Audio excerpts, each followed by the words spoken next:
The man without a gun. No one in Grandville ever knew what started the antagonism between Jeff Fowler and Gregory Parks. All they knew was that the two men had a falling out over something to do with land rights.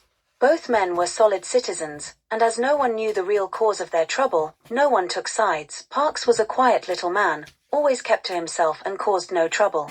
In fact, he had never been seen wearing a gun. Fowler, on the other hand, was a giant of a man, who prided himself in being a sharpshooter. He wore a gleaming Colt .45 and welcomed the opportunity to show his skill.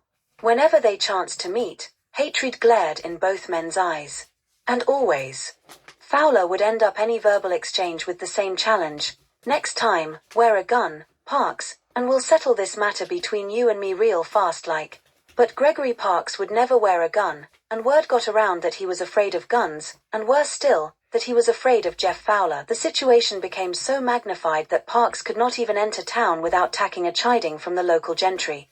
Words like coward and spineless were flung at him, but Parks took it without a word and just went about his business. However, one day, Fowler was riding his faithful mount along the river path a few miles out of town and, suddenly, he noticed Parks riding toward him on the narrow pass.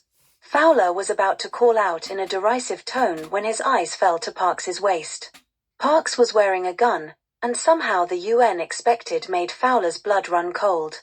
Heard you would be riding out this way. Today, Parks called as they drew closer.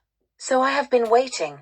Thought maybe it was time we got this matter over with, once and for all. For a few seconds, Fowler could only stare at Parks in disbelief, but then he recovered his composure. Drawing himself up to his full height, he glared down at the little man confronting him.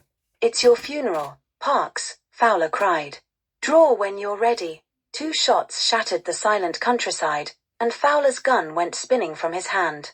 The big man glared at Parks in utter consternation. "Now I'll be the laughingstock of the entire town," Fowler moaned. "How was I to know that you were such a fast man with a gun? You never wore one. The town need never know about this." "Fowler," Parks replied slowly, "it will be our secret. But I don't understand. My real name is Ely Yates," Parks began. Ely Yates," Fowler stuttered. "The fastest gunfighter west of the Big Rockies," nodded Parks. "But that's a reputation I want to live down, and I've been doing all right for the last few years. But I couldn't take any more of that continuous chiding in town, Fowler. So, now I suggest we become friends once again and settle our differences some other way." The grin on Fowler's face was a mark of approval. "I'll keep your secret, and you keep mine, Parks. That's a deal."